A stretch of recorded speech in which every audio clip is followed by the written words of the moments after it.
Welcome back to Inclusive Design 24 2023, brought to you in partnership with our Platinum supporters, Google and Intopia, and our Gold supporters, Barrier Break and Tetralogical. You can follow us on Mastodon, and if you have questions for the presenter, post them using the ID24 hashtag, or post them in the YouTube chat for our Q&A at the end of the session. A reminder that ID24 is a respectful community, and you can find our code of conduct on the Inclusive Design 24 website. I am once again alarmed to have Bruce as my co-host. Bruce, over to you. Thank you, Adrian. Hello, everybody. Welcome back. If you were here before the break, the eagle-eyed amongst you might notice that I have changed my shirt because I was terribly disappointed that Adrian was out-shirting me, and I'm not a man to be out-shirted, so touche Rosselli. It is now my great pleasure to introduce Christopher, who's going to be talking about the thing that you've been hearing about in the press and the tech blogs, no end, AI. We all know that AI often has gender and racial biases, but of course it can have disability or accessibility biases as well. Can it be a force for good for accessibility, or is it going to make our lives get worse? So, Christopher, please tell us more, sir. Great. Thanks, Bruce. Well, good morning, good afternoon, good evening, everybody. As Bruce said, this presentation is Disability Bias in Artificial Intelligence. This presentation is based on a paper I wrote and was published in the spring through CSUN, the Journal on Technology and Persons with Disabilities. If you're interested in going deeper, you can find that paper online at csun.at/volume 11 or vol 11, VOL 11. And if you want a copy of this deck, you can download that at christopher.land/disability bias ID24.pptx. Very brief about me. I want to be clear that I'm an accessibility program manager, and my expertise is really in digital accessibility and training for the web and apps. I've been fascinated and frightened and sometimes optimistic, sometimes not about AI for years. And the irony is that Google picked this up, this intersection via my web searches. And whenever I would go to the news page, it would feed me new articles on accessibility and AI and problems and potentials. And I just, it knew me. I couldn't look away. So yeah, let's get started. The talk has 4 sections. We're going to start with some general overviews of AI. We hear about it all the time, but to understand where bias can come in, I think it's important to understand from a high level how it's built and structured. It's going to be fairly non-technical. We'll talk about, as Bruce said, bias in AI generally against all types of groups. Then we'll focus in on special issues around disability bias and talk about some ideas on how we control or avoid a situation where we have unfair or discriminatory AI. Part 1, what is AI? It's everywhere these days. We hear it in the news all the time. We know it's on our phone and computers. But what exactly is it? Well, first, let's look at some of these specific examples. So everyday AI, for all folks where it's creeping into our lives, first section is recommendation engines. These things have gotten good. They learn to, based on our purchases, based on the things we like or click, they get to know us and recommend things we genuinely like when it comes to products, services, or content, YouTube, news articles, products for purchase. AI is a big part of digital assistants that, again, are in nearly everybody's pockets. So we've got Siri, Alexa, Google. I have on here also Chat GPT and DALL-E, Chat GPT being the language model, chatbot, and DALL-E is the art generation. These almost should be in their own category of generative AI. They're able to really create some amazing content in text or artwork. AI is used in detection.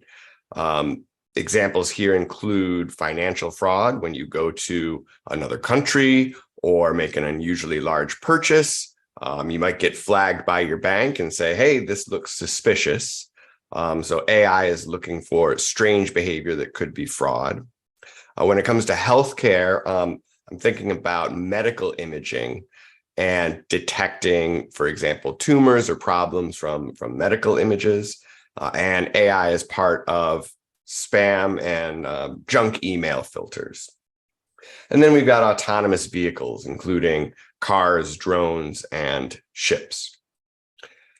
Let's look next at some specific technologies that are specifically helpful to folks with disabilities. We've got AI speech. What I mean here is AI being able to understand human speech and translate it to either commands on the computer in like voice control or dictation, or we see auto captioning in videos. Auto captioning sometimes gets a bad rap, but for anybody that's been paying attention over the past, I don't know, I want to say 5 or 7 years, it's getting more and more accurate. So very interesting to see that improve over time. AI is applied to helping people with movement-related disabilities. The labs at MIT are doing great work on prosthetic limbs that are able to use AI to sense signals from the human body or muscle contractions and use that to control limbs. Assistive robots, I don't think we're ready for production here, but in the next few years, we're going to see more and more robots that are able to help people in their homes or out in society. In the visual category, we've got image recognition, alt text for images, face and object recognition, all to help people with low or no vision. Again, we see different levels of quality with alt text, but if it's not quite there yet, it's getting better and better. And in cognition, AI is used to help folks with time and task management, language simplification to make passages of text in a web page easier to read, and social guidance. I've seen interesting examples specifically to help people on the autism spectrum understand emotions in people that they're talking with. You can use a Google Glass type interface. It will scan the person you're speaking with face and give clues onto, is this person happy? Is this person angry? So these are very interesting applications. I want to show a couple examples of what we're going to see more and more of in the coming years, especially when it comes to Chat GPT or connecting these systems up to make them even more powerful. What we have on the screen here is an image someone's taken as a picture of their fridge, and it says, what are a couple meals I can make with this? So we're tying in generative chatbot with image recognition. So it's able to scan the contents of the fridge, and it says, based on the items visible in the fridge, here are a couple meal ideas: yogurt parfait, carrot and hummus wrap, and it's got some detail on how to make these. But these are ingredients all captured in the photo and recognized. Another example with Chat GPT is where we take GPT out of the sandbox and allow it to connect with other web services or websites. So in this example, the chat tool is connected with OpenTable, Wolfram Alpha, and Instacart. The prompt here reads, looking to eat vegan food in San Francisco this weekend. Could you get me one great restaurant suggestion for Saturday and a simple recipe for Sunday? Just the ingredients. Please calculate the calories for the recipe using Wolfram Alpha. finally order the ingredients on Instacart. So to summarize, it comes back and says, here's a great vegan restaurant, Green's Restaurant, and here's a link to make a reservation. Here's a recipe for Sunday chickpea salad with the ingredients. And then based on the recipe, the total calories are approximately 862. Here's the breakdown of calories by their ingredients.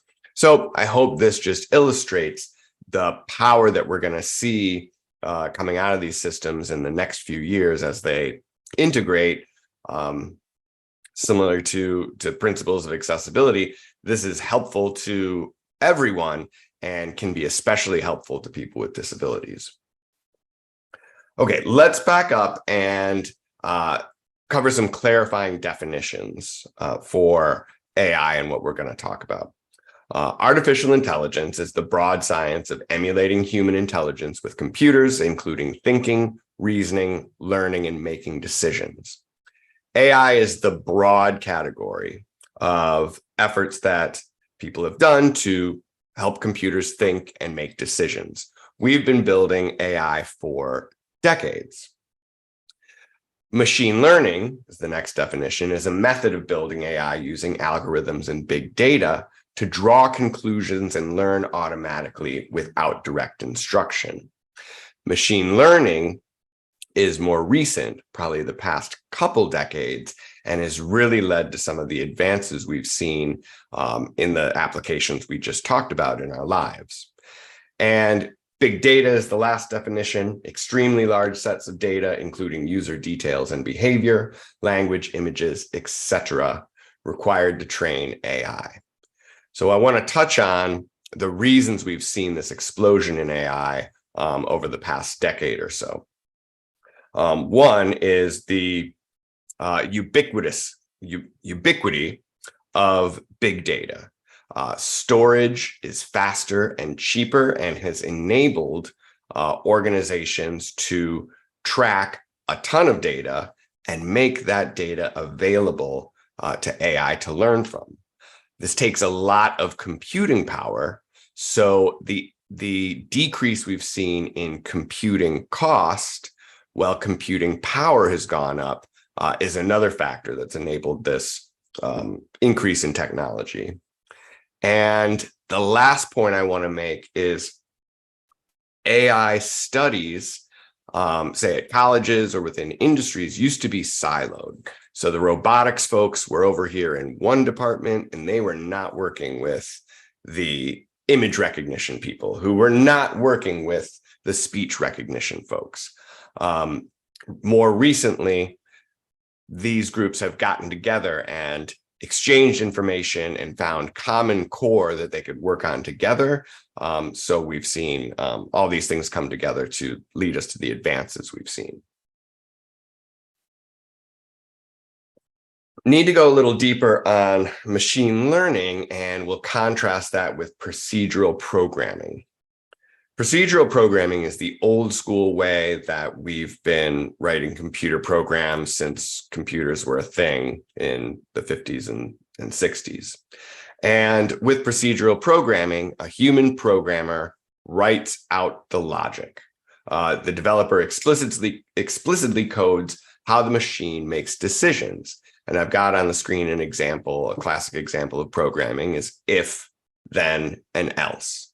So a programmer says, let's take the example of spam, say, if the subject of the email contains the words easy and free, it's junk, throw it in the junk mail, else put it in the inbox.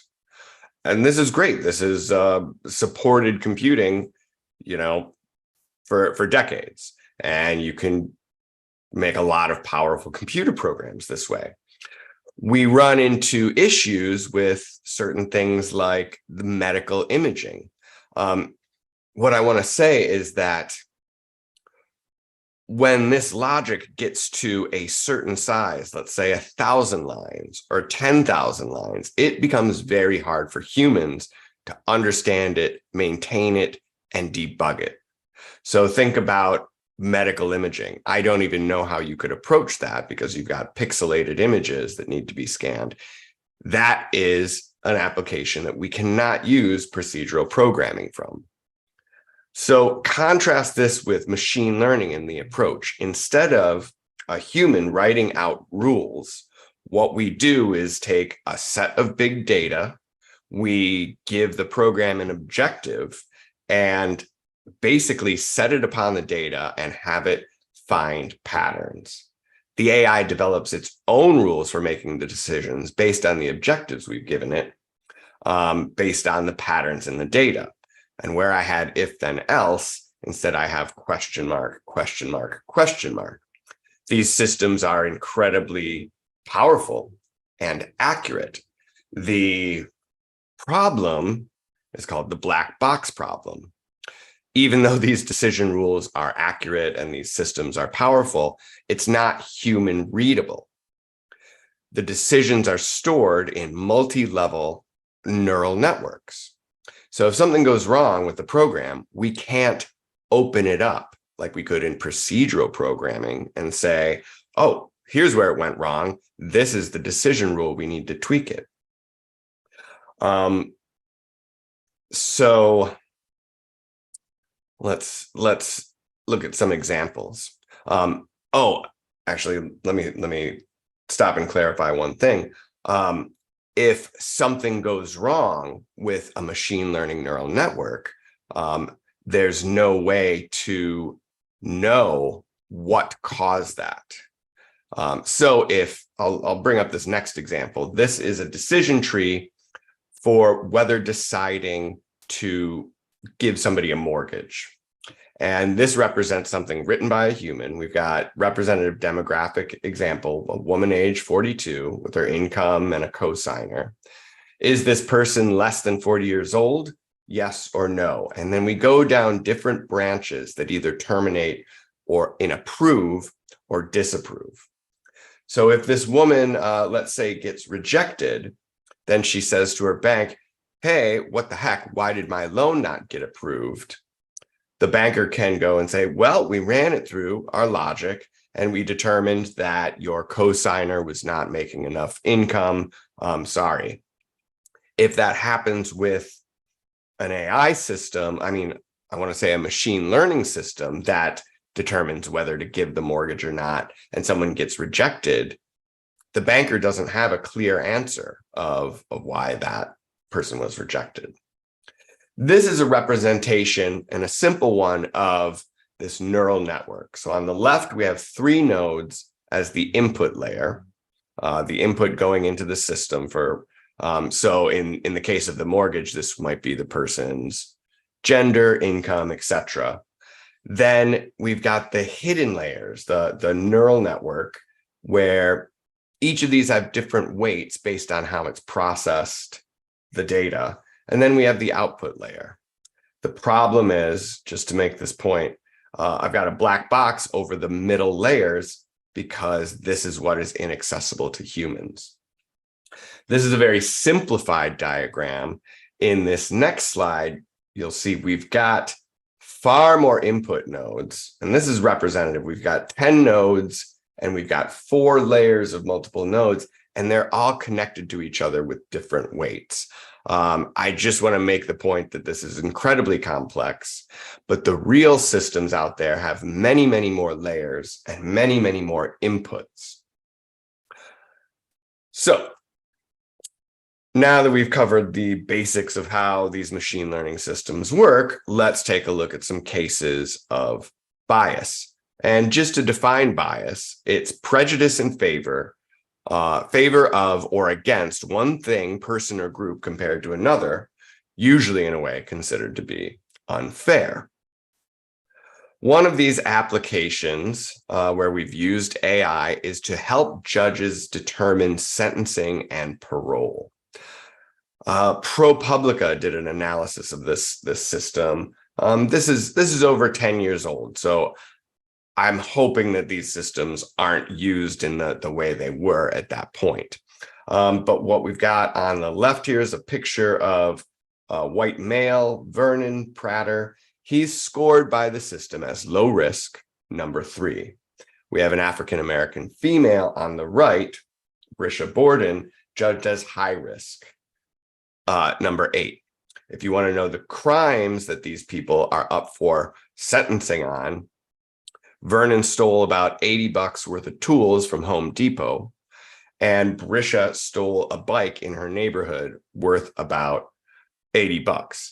If you know where I'm going here, the system is racially biased and harsher towards African Americans.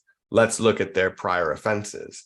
Vernon had 2 armed robberies, 1 attempted armed robbery, where Brisha had 4 juvenile misdemeanors.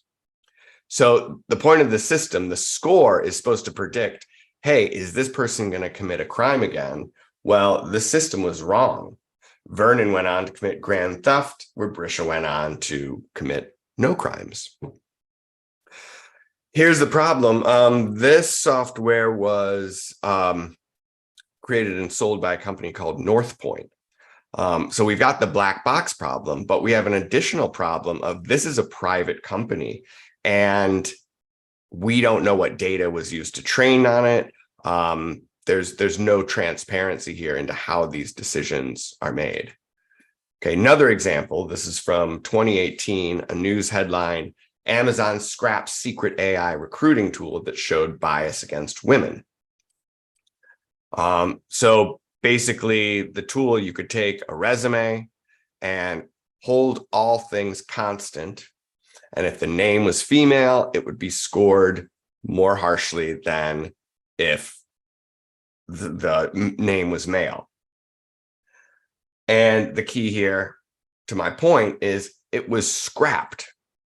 It was scrapped. I don't know how much they invested in it, but they just had to throw it in the trash because they couldn't tinker with it and fix it. So why is this happening? Included here is an old photo, probably from the 50s or 60s, of 10 white men in suits sitting around a conference table. These cases are cases of social bias. The data that these systems are trained on are taken from the past several decades. So if there was racial bias in our law enforcement or sentencing system, and we train it on this biased data, the system's going to come out biased. It doesn't know any better. And if the employment success historically has been biased against women, then that's going to carry forward in the system too. So this is called social bias, also known as historical bias. If society has been biased and we train it on that biased data, we're going to get a biased system. Okay, here's another famous example. This is from 2015. We've got a tweet. This was Google Photos, and it was adding image recognition to categories in people's Google Photos app. Looks like it's doing a great job with skyscrapers, airplanes, cars, graduation, and bikes, but it is labeled pictures of African-American young people as gorillas. So the tweet reads, Google Photos, y'all effed up, my friend's not a gorilla. So what's going on here? What's going on here?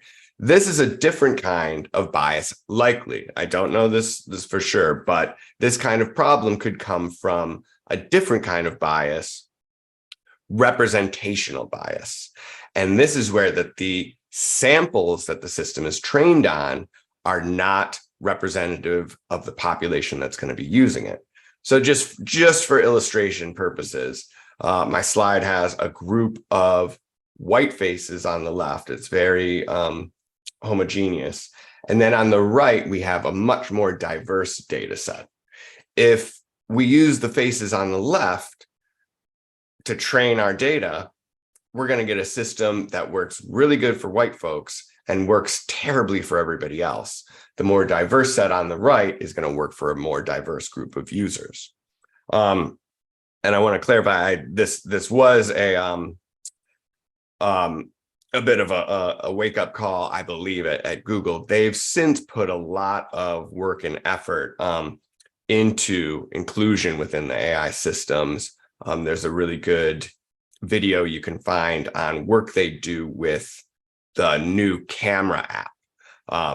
Traditionally or historically, camera apps have balanced to make really good contrast for light-skinned people, but they've done a poor job on darker-skinned people. So there's a video sort of highlighting the efforts their dev team does to test with a more diverse audience now. Why is this? Again, this is a bit of conjecture, but one possible reason is the fact that AI developers skew young, white, and male. And I've got a picture from an AI conference up here. We've got 14 people in it, I think, white men. I see a white woman in the back. But just like with digital accessibility, few people get out of bed in the morning and say, I'm going to go to work and create a bias system. It's an unconscious bias that if we don't think inclusively about the things we're building, it's very easy to unconsciously think of yourself as the target user or the target market. So this is why we need to bring inclusive design into AI as well as web and app development. Okay, part 3, disability bias. We touched on race and gender, just as a whirlwind tour. Let's talk about disability. Well, it's even more challenging than controlling for bias in the groups we've talked about already. There's, having a bucket of people with disabilities, there's a lot of diversity within the group. So this makes controlling for bias even more challenging. People are going to have different traits, different disabilities, and so you can't just take your photos and throw a couple photos of people in wheelchairs in it and be done with it, because you're not representing people with other types of disabilities. Some disabilities are visible, while others are not. Bias will impact users with different disabilities in different ways. And like I said, with that wheelchair example, you can't just sprinkle a couple photos of one disability type in. You would need to carefully design to make sure you're representing the range of folks. So to illustrate how bias could impact people in different ways, I'm going to walk you through sort of a thought experiment. AI has been used more and more in interviewing and screening for jobs. It's very important that we provide fairness and access to people for employment. So we've got an image of an intimidating looking Android interview here. So we're going to consider 2 user types, somebody who's blind versus someone who has limited movement. For the first stage of the interview process, let's say we've got a timed online test. Make the big assumption that this online test is accessible and works great with the screen reader. The blind user goes through the test, finishes it in the same average time as anybody else.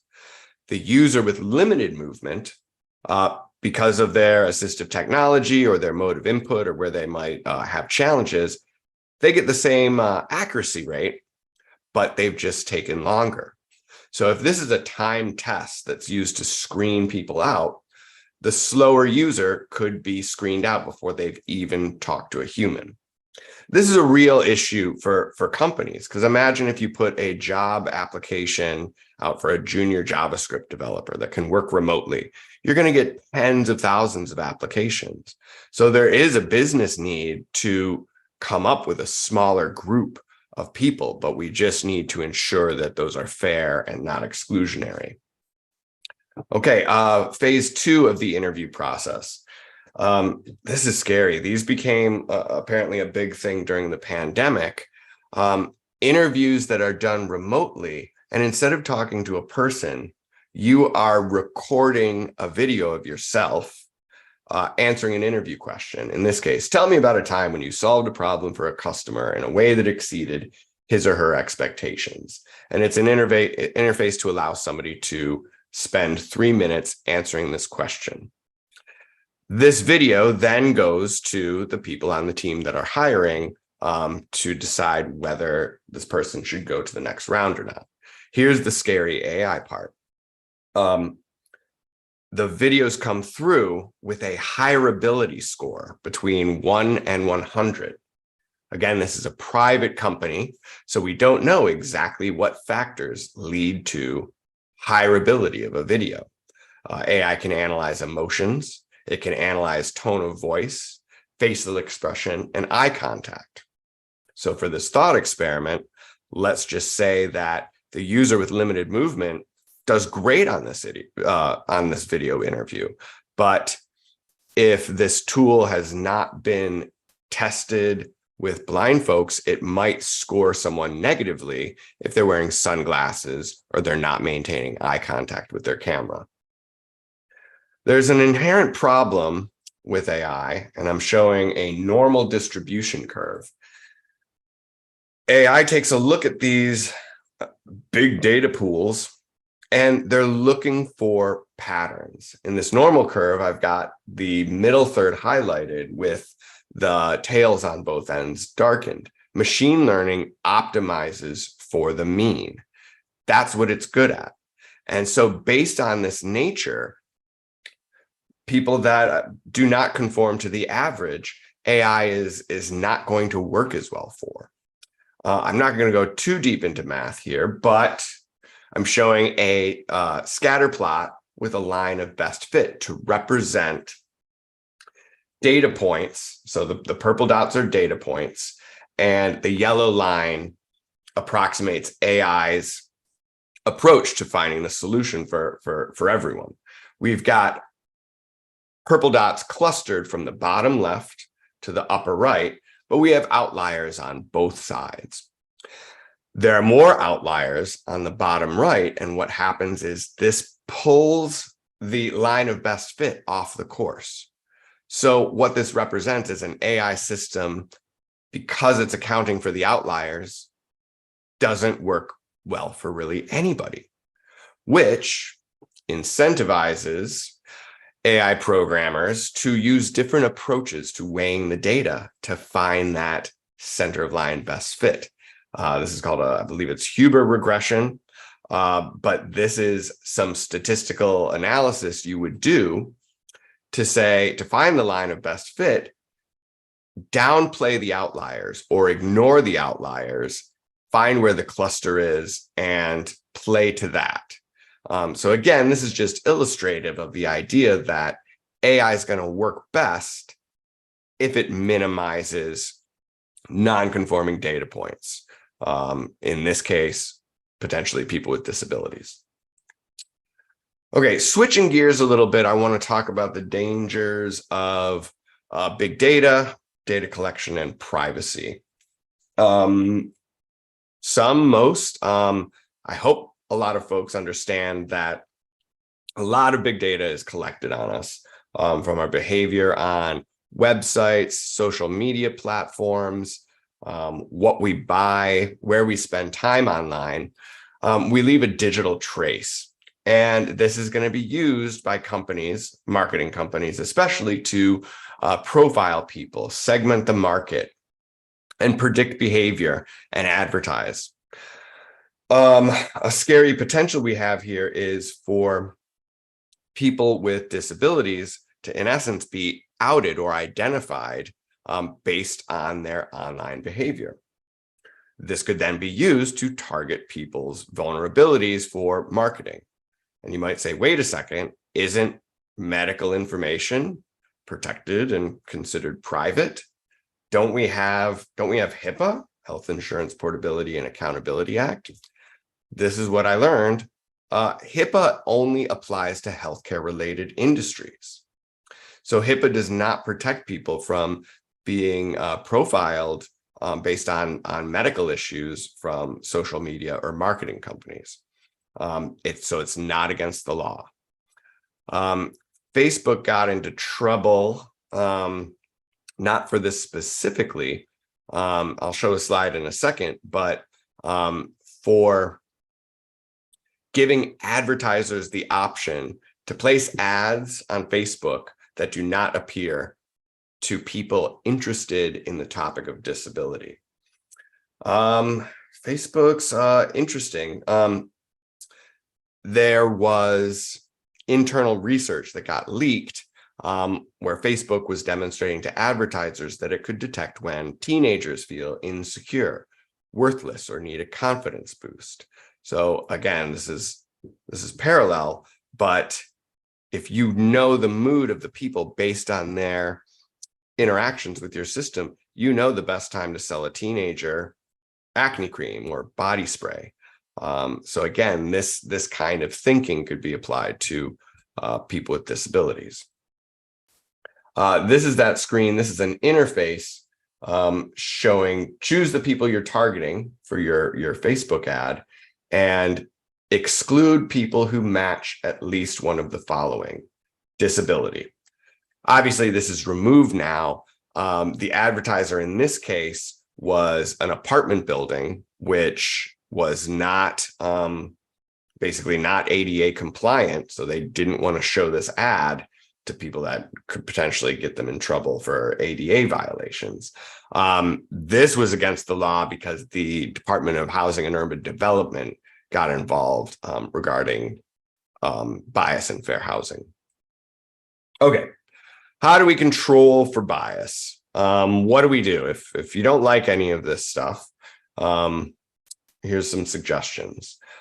Just to recap, there are within AI around 8, and different people group it up differently, but 8 main categories of potential bias. But the ones that I find are most relevant to the topic of people with disabilities are social bias, the idea that we'll repeat the bias of the past if we use historical data and don't actively correct for it, and representational bias. This is where we don't take a good, fair, equal sample of the real population. There's parallels here. Fight bias with inclusive design. There's a lot of parallels to digital web and app accessibility with making sure AI is fair. Advocate diversity on teams. If we have diversity on teams, it just activates people's empathy and keeps the diversity of the population in mind. Include people with disabilities from start to finish. So from your project specs, your requirements, design, development, and testing, at each of these stages, we should stop and test with real users as much as possible, or go through the thought experiment of, hey, how is this going to work in these various cases with these different groups? Companies should adopt ethical AI frameworks. This helps bring AI safety and fairness into the company culture. And constant vigilance. If you buy my argument that AI is inherently going to minimize outliers, just like accessibility, this is not something you can do once and then you're done. It has to constantly be part of the process. So always monitor the training data that's going in, always monitor the results that are coming out, looking for bias that you know is going to show up from time to time. This is a screen grabbed from Microsoft as part of their responsible AI principles. These include fairness, reliability and safety, privacy and security, inclusiveness, transparency, and accountability. When a company broadcasts this, it sends the message that teams can take the time and effort needed to make sure these systems are working fairly for everybody. There are, for developers, some great free tools out there. IBM has open sourced several different tools. This is the AI Fairness 360.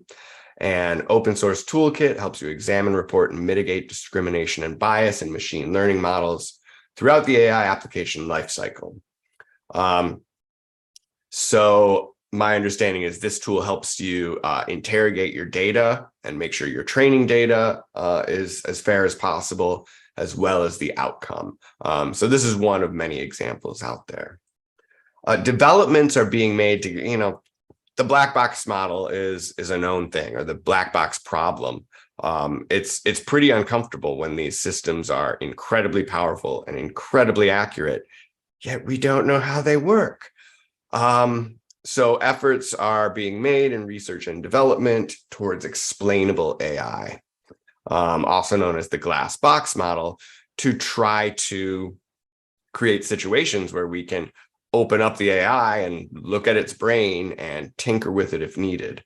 So for sort of, I've got basically input to an arrow that says glass box with a math equation, and then to output.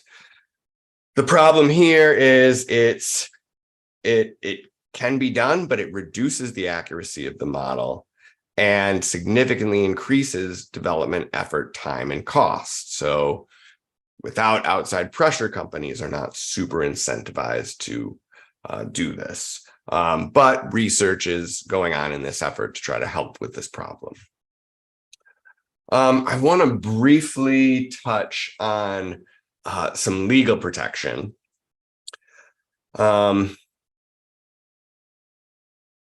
The strongest protection, the strongest legislation I found in my research was with Brazil. This has not been passed. It's hung up in the Senate when I last checked. But the Brazilian artificial intelligence bill makes, if it's signed into law, will make discriminations by AI systems explicitly illegal. This is the strongest law that I've seen with teeth. We'll see if it gets out of the Senate without getting watered down. The problem is we've got these companies in these countries competing, and countries are very reluctant to limit AI development because they don't want to lose the AI race. So there's a lot of talk of, oh, well, we'll let companies self-monitor. The problem is they're all competing, and sometimes rushing to market is going to get you that market share. And we need to put on pressure from the other direction of AI safety to make sure things are not rushed upon the population. So US, EU, and China, they're legislating guidelines, but I haven't found much with teeth. I recommend that in the US, we should strengthen ADA or have law parallel with it that will help avoid discrimination. ADA, I just think we could use more clear definition about AI bias, and HIPAA should be expanded to protect health privacy across all industries. So in conclusion, 3 points I want you to take away. Bias against minority groups is an inherent risk in artificial intelligence. Conclusion 2, organizations must proactively work to prevent bias in their AI systems and stay vigilant. And conclusion 3, laws must be strengthened to ensure AI systems treat all people fairly. Wanted to recommend 3 books if you want to follow me down this path. Atlas of AI, Power Politics and the Planetary Costs of Artificial Intelligence by Kate Crawford. These 3 are all great books. Weapons of Math Destruction, How Big Data Increases Inequality and Threatens Democracy by Cathy O'Neil. And The Age of Surveillance Capitalism, The Fight for a Human Future at the New Frontier of Power by Shoshana Zuboff. And that concludes my presentation. Thank you. Chris, that was awesome. Allow me to get my microphone back in place. Thank you. I appreciate all the time and effort that you put into this. And I'm going to toss it over to Bruce to see if there are any questions in the queue. Marvelous. Thank you, Chris. A question from Sonia. Some AI relies on tools like text-to-speech that require text to be scraped, but have had trouble reading content online or apps. So this is some people rely on tools like text-to-speech that require text to be scraped, but have trouble reading content online or apps. Is this due to encryption efforts to prevent this scraping, or is it to do with the AI? I might need some clarification on that. I mean, text to speech, like a screen reader, is going to be able to go through and read any HTML speech. Would this be something where a person types in on their end and has speech generated? Perhaps Sonia, if you're still around, you could restate the question on YouTube, and I'll try to put it to Chris. I have a question, Chris. Regulation, of course, is notoriously slow, particularly in the tech space, because tech moves fast, and quite rightly, in my opinion, legislation moves slowly because it, legislates in haste, repent in leisure. But is there a need to legislate for this? So, for example, if I'm denied, I don't know, life insurance because I have a disability by a company that I've applied to, I can claim that they've discriminated against me. Do I have to show that their black box did this, or do they have to be able to demonstrate that their black box is not biased? How does it work, or how do you envisage it actually working in real world? Well, from my understanding, if you have a scenario like that and you get rejected, it's going to be very hard for you to build a case to say that this is discriminatory.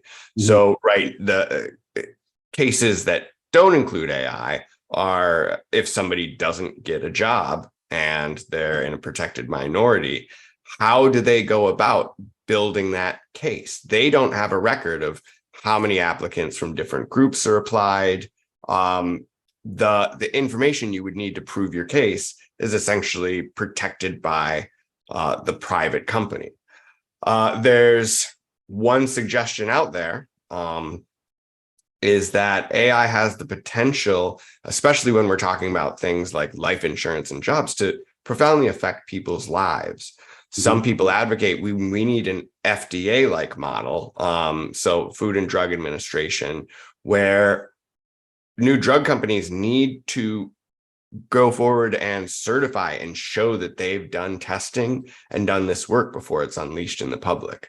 We don't have anything like that now. Products are released to the public, and if problems happen, then they come up in the press, but it's really hard to monitor. I definitely understand the reluctance for legislation, but the appeal for these companies to be first to market and be the leader in the space, there's a lot of pressure in that direction. And I worry about corners getting cut on safety if there isn't some other stopgap to sort of keep people honest. I worry about it too. And maybe not directly related to your talk, but I know that a lot of our viewers and listeners will be people who have an online presence, whether they write blogs or whatever.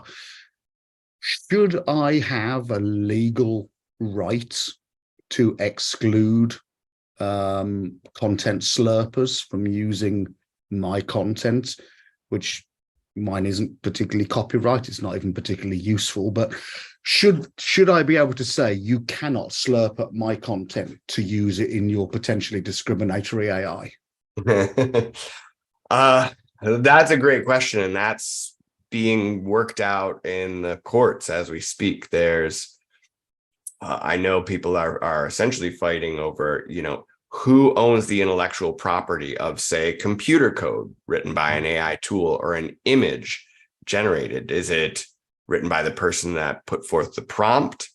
As far as protecting your content, I mean, you could argue it either way. You've put it out there to the public. Mm-hmm.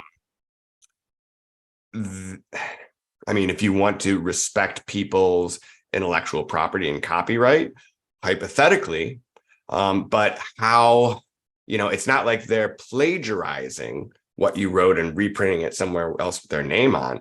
It's mm-hmm. joining billions and billions of sentences and paragraphs. The case I've got my eyes on is the image recognition tools, which have gone out there and just absorbed everything, right? Not recognition, generation. And there are cases where you can prompt it and what's come through has a distorted version of the Getty images. So it's a watermark. So this was like the writing on the wall, and Getty Images is, I want to say in billions, they're suing this for. This is going to really determine, but the line is super blurry about what is inspiration versus what is plagiarism. Yeah, absolutely. I've got art on my wall that is painted after Degas, after Monet, and inspiration isn't plagiarism. Or Exactly. I don't know. Thank you for your talk. It was really interesting to me, and I know that my boss is listening as well, because he's super interested in AI, or his bosses are super interested in him being interested in AI. So I really appreciate it. Thank you very much for your time and expertise. Thank you. Appreciate it. I also appreciate it. I have my own opinions, and I'm doing a good job not shouting them.